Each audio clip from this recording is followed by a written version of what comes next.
입니까? 뭐로 가도 서울만 가면 된다. 근데 그거는 세상 사람들 사고 방식입니다.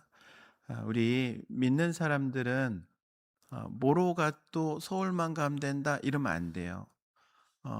이거는 어 우리 그리스도인들은 반드시 알아야 하는 음 그리고 세상 사람들과는 다른 방법이 있음을 기억해야 합니다. 하나님께서 일하시는 방법이 다르기 때문에 그렇고 하나님께서 일하시는 길이 다르기 때문에 그렇습니다. 그래서 그리스도인들은 하나님께서 일하시는 방법을 알아야 하고 하나님께서 일하시는 그 길을 따라가야 되는 겁니다. 모든 일에 진행되는 순서는 크게 세 단계로 분류를 하죠. 첫 번째는 의도가 있습니다. 계획이라고 말할 수 있겠죠. 어떤 뜻하는 목적이라고도 말할 수 있습니다. 의도가 있어. 계획을 세우는 거죠. 그리고 나서 그 의도대로 방법을 사용하는 겁니다. 실행이라고 말할 수 있어요. 실천이라고도 말할 수 있습니다.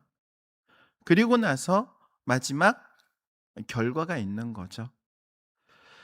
우리는 여기에서 기억해야 될 게 의도, 그리고 방법, 그리고 결과로 이어지는 이 모든 것들이 선해야 함을 기억해야 합니다.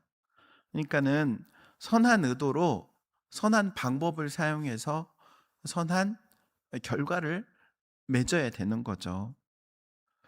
그런데 여기에서 우리에게 있는 책임은 그 앞에 의도와 방법까지는 우리 책임이에요. 결과는 우리 책임까지는 아니야. 어, 결과에 대해서는 하나님께 맡기는 거예요. 그러나 그 전에 그 앞에 의도, 계획 이것들은 내 몫인 거예요. 내 몫. 음, 선한 계획을 선한 의도를 가지고 시작해야 되는 거예요. 그리고 방법도 선한 방법을 사용해야 합니다. 만약 그 가운데 하나라도 악한 것이 들어오면은 반드시 문제가 생기게 되어 있는 거예요. 한번 생각해 보시기 바랍니다. 의도는 선한데 방법이 악한 거 있어요. 어. 이슬람 극단주의자들은 그렇게 얘기를 해요. 너 알라 믿어 안 믿어? 안 믿으면 목 벨 거야. 어, 이 사람들의 입장에 있어서는 지금 알라를 전하는 거는 선한 거죠. 본인들에게 있어서 말하는 거예요. 선한 거예요. 그런데 안 믿겠다고 그러면 칼로 목을 베겠다. 이거는 지금 방법이 어떻다는 거예요? 악한 거예요. 여러분 똑같아요. 기독교에서도 여러분 예수 믿으세요? 근데 기독교가 막 힘이 있어. 한 손에 칼을 들고 예수 믿으세요? 안 믿으면 목을 뱁니다. 예수 믿게 하겠다는 결과만 좋으면 돼. 그러면은 방법이 조금 험악해도 괜찮지. 이렇게 생각할 수 있어요, 없어요? 없는 거예요. 음, 그렇게 돼서도 안 되는 거예요. 음, 의도가 선해. 방법도 선해야 되는 거예요. 방법이 악하면 안 되는 거예요. 그리고 의도가 악해. 그런데 방법은 선하게 보이는 게 있어요. 음, 마치 사도행전에 아나니아와 삽비라 사건 있죠. 음, 교회 성도들이 볼 때는 되게 아름다운 모습으로 포장되어 있었지만 그 사람들의 마음은 아주 악하잖아요. 의도가 악하잖아요. 보이는 것에 속으면 안 되는 거죠. 뿐만 아니라 의도도 악하고 방법도 악한 그런 경우도 있죠. 교회 안에 몰래 들어와 가지고 이단들이 혹은 교회에서 한탕하려고 서울에 과거에 그런 일들이 좀 있었어요. 폰지 사기 같은 혹은 다단계 같은 그런 일들이 있었어요. 악한 의도를 가지고 악한 방법으로. 분명히 알아야 할 거는 우리는 선한 의도를 품고 선한 방법을 사용해야 하는 거예요. 그런데 여기에서도 문제가 있습니다. 그렇다면 과연 그 선한 의도, 선한 방법이라는 것이 과연 어떤 것이냐예요. 어떤 것이냐. 내 생각에 선한 게 아닌 거예요. 음? 내 생각할 때 이거는 괜찮은 선한 방법 같아. 그런데 그게 착각일 수 있는 겁니다. 내 생각에 선하다고 생각하는 것, 도덕적으로, 윤리적으로 선하다고 생각하는 것, 혹은 상대적 개념으로 선하다고 생각하는 것, 이 모든 것들이 선하지 않을 수 있는 거예요. 하나님께서 보실 때. 우리가 자부할 수 없다는 겁니다. 이게 선하다라고 자부할 수 없는 거예요. 제가 그런 예를 가끔 들어서 말씀을 드립니다. 어, 추운 겨울날 노숙자가 있어. 너무나도 불쌍해. 그래가지고 따뜻한 국밥이라도 하나 사 먹으라고 5천 원을 줬어. 어, 선한 생각이잖아요. 그리고 행동도 선했죠. 근데 그 사람이 그 5천 원을 받아가지고 편의점 가가지고 소주 한 컵 마시고 얼어 죽었어 그날 저녁에. 응? 그러면은 내가 아무리 선한 생각을 가지고 선한 방법을 했다 할지라도 결과가 어땠어요? 악한 거예요. 어디서부터 잘못됐느냐? 음, 내 생각이 선하다고 생각하는 것에서부터 문제가 있는 거예요. 여러분, 우리는 내 생각이 선하다고 생각할 때 반드시 문제가 생깁니다. 그래서 하나님을 의지해야 되는 거예요. 하나님의 생각, 하나님의 방법을 구해야 되는 거예요. 내가 생각했을 때 선하다고 생각한 게 선한 게 아니기 때문에 그런 거예요. 하나님께서 보시기에 선한 의도가 있고 선한 방법이 있는 겁니다. 그리고 그것을 우리는 찾아야 돼요. 그런데 하나님께서 보여주셨어요. 무엇을 통해서 보여주셨냐? 바로 예수 그리스도의 십자가를 통해서 보여주셨어요. 여러분, 십자가가 의미하는 게 참 많잖아요. 그렇죠? 그런데 십자가가 우리에게 주는 아주 중요한 메시지가 있어요. 그것은 바로 십자가가 아니고는 다른 방법이 없었기에 예수님이 십자가에 못 박히신 거예요. 하나님의 계획, 하나님의 뜻, 그리고 하나님의 방법이 십자가밖에 없는 거였어요. 다른 방법이 없어요. 오직 그것만이었어요. 그것만. 십자가 외에 다른 방법이 없었다는 것은 십자가 외에는 다른 그 어떤 선한 게 없다는 거예요. 겟세마네 동산에 예수님께서 기도를 하고 내려오시는데 예수님을 잡으러 사람들이 오잖아요. 그렇죠? 그러니까는 옆에 베드로가 어떻게 합니까? 칼로 대제사장의 종의 귀를 쳐요. 어, 귀를 잘라내죠. 그러니까는 예수님께서 그 귀를 다시 그 종에게 붙여주고 치료해 주시고 베드로에게 이렇게 말씀하셔요. 내가 아버지께 12군단 더 되는 천사들을 부탁해서 불러올 수 없을 것 같으냐? 칼로 흥한 자 칼로 망한다. 무력으로 아니야. 하나님께서 원하시는 방법은 힘으로 하는 거 아니고 무력으로 하는 거 아니야. 능력도 아니야. 하나님 원하시는 방법은 예수님이 십자가로 가시는 거예요. 그게 하나님의 방법인 거죠. 하나님의 방법은요, 칼과 창이 아닙니다. 오직 하나예요. 십자가요, 십자가. 찬송가 461장, 십자가를 질 수 있나?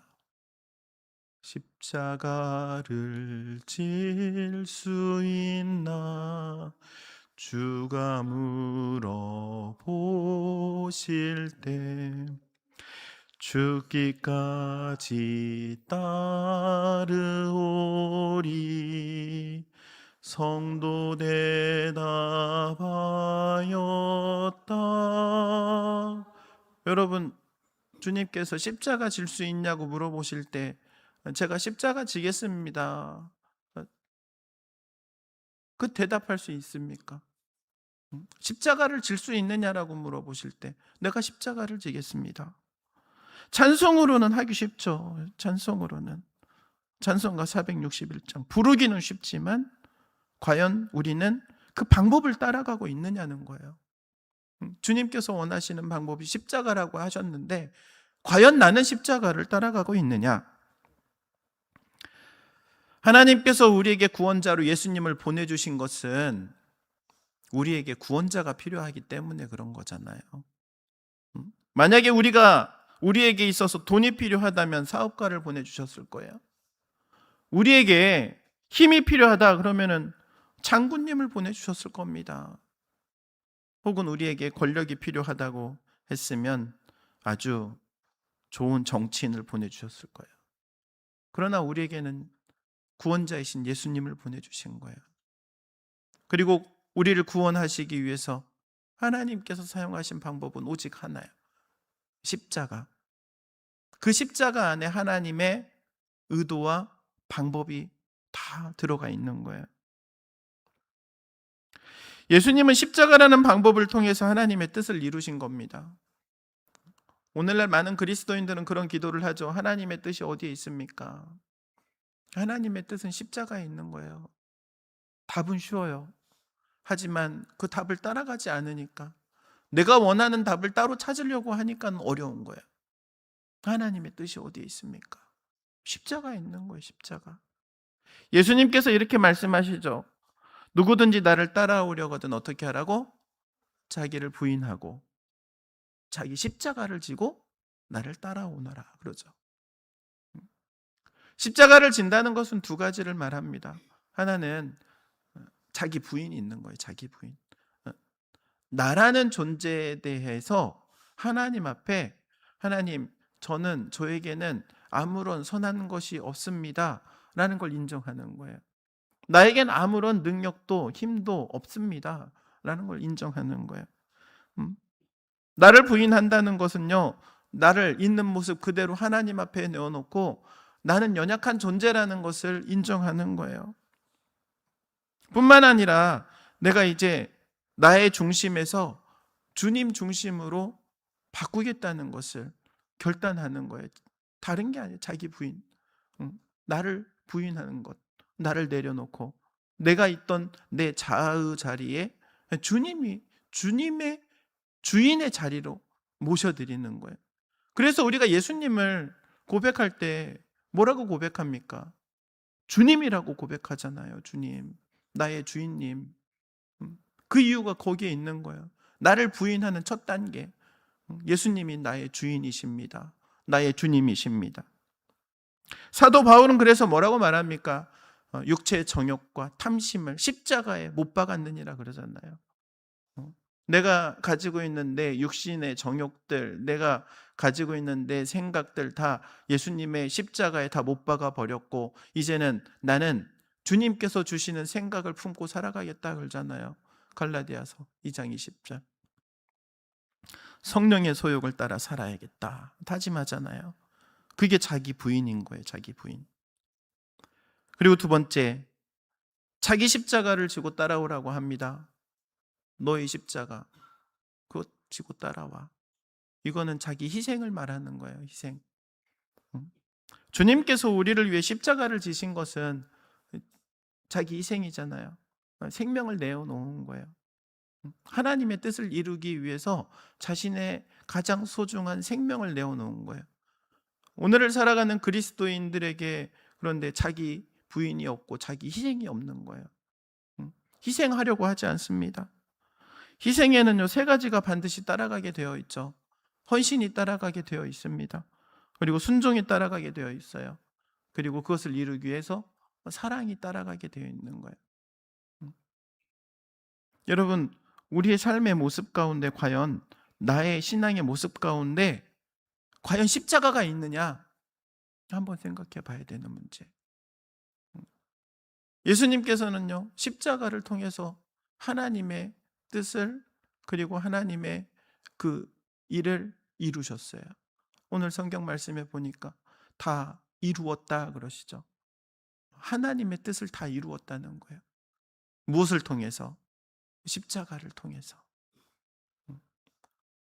오늘을 사는 그리스도인들에게 하나님께서 원하시는 것은 바로 너희들도 예수님처럼 십자가를 지고 한번 하나님의 뜻을 이루어 봐라.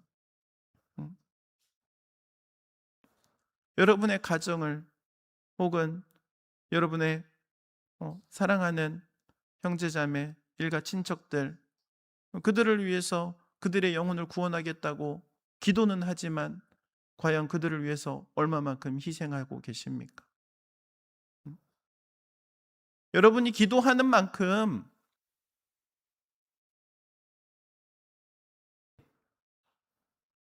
하나님의 뜻을 이루어 가게 될 거예요. 기도만 하고 거기서 멈춘다면 희생이 따라오지 않는 그 기도에는 그냥 공허한 울림과도 같은 거예요. 여러분이 기도했다면 이제는 그 기도의 제목에 맞추어 희생을 하셔야 되는 거예요. 그 희생의 내용이 무엇이 될지는 여러분 스스로가 하나님 앞에 구하시기를 바랍니다. 내가 시간을 희생해야 될지, 물질을 희생해야 될지, 내 자존심을 희생해야 될지, 하나님 앞에 과연 나는 어떤 십자가를 지는 모습으로 희생해서 하나님의 뜻을 이루어 갈 것인가? 사랑하는 성도 여러분, 기독교의 신앙은요, 다른 게 아니에요. 십자가 위에 세워지는 거예요. 자기 부인과 자기 희생, 그 터 위에 세워지는 게 십자가입니다. 예수님께서 보여주셨고 예수님께서 그 길을 따라오라고 말씀하시는 거예요. 우리가 그 길을 따라가기 위해서 우리도 똑같아요. 자기를 부인해야 되고 자기 희생이 따라요. 여러분, 희생이 없는 십자가는 십자가가 아니잖아요. 사랑하는 성도 여러분, 우리 주님께서는 하나님의 뜻을, 이 구원의 놀라운 사역을 십자가로 이루셨다는 것을 기억하시기 바랍니다. 그리고 오늘을 살아가는 우리에게도 십자가를 통해서 하나님의 뜻을 이루신다는 사실을 꼭 기억하시기를 바라요. 우리가 붙들어야 할 십자가, 내가 붙들고 내가 지고 가야 할 십자가, 과연 그 십자가는 무슨 십자가이냐? 주님 지신 십자가나 우리가 지어야 할 십자가나 다를 게 없는 십자가인 거예요. 그래서 십자가로 승리해야 할 줄로 믿습니다. 우리 모든 성도들이 정말 이 십자가 신앙으로 여러분의 기도의 제목을 이루어 갈 수 있기를 주의 이름으로 축원드립니다. 기도하겠습니다.